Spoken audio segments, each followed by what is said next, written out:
Епидемијата од сипаници се уште не стивнува целосно.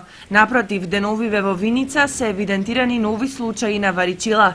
Во детската градинка Гоце Делчев изминатиот месец се забележани околу 30 заболени дечиња кои се пуштени на боледување со цел вирусот да не се прошири повторно и кај другите кои ја посетуваат градинката. Директорот Илија Јованов вели дека место за паника нема, но е видно изненаден од наглата повторка на овчата сипаница меѓу дечињата. Неговите надежи се дека во блиска иднина вирусот ќе стивне и запишаните деца, чиј број се движи околу 230, ќе можат редовно да посетуваат настава без било какви проблеми. Во детската градинка има појава на сипаница кај децата. Имаме во март неде протечно с голем процент на отсутни деца, 20 до 30 деца. Во комуникација со родителите имаме информација дека можеби тие 20 на 30 се болни од сипаница. Поради тоа имаме ние насоки од Министерството, комуницираме со Домот за народно здравје од Виница, со Центарот за управување со кризи, спроведуваме други мерки за заштита, постојано проветрување на просториите, одржување на дезинфекција на играчките и просториите.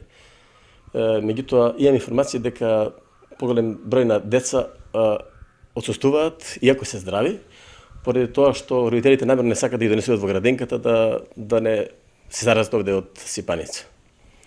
Гледам сега овие денови, 2-3 од април, пак се зголема бројот на присутните, така да мислам дека пошто имаше некои веќе ја прележа сипаницата, се враќаат. Не е тоа нека масовна појава, во споредба со окупниот број на деца, пак имаме постојано 220-230 деца присутни редовно. Мислам дека не е страшно состојбата. Инаку овчата сипаница во општина Виница оваа сезона најголем замав зеде кај децата од предшколска возраст, додека во двете основни училишта бројот на заразени е дури под очекувањата за време на прогласена епидемија. Со тоа што за месец март и во двете деветолетки се регистрирани само по 20 ученици заразени од вирусот. Според информациите од Одделението за епидемиологија при Здравствениот дом Виница, од јануари годинава досега се евидентирани вкупно 148 пациенти, од кои 100 во месец март, што наведува кон тоа дека вирусот и понатаму е во фаза на проширување меѓу граѓаните од оваа општина.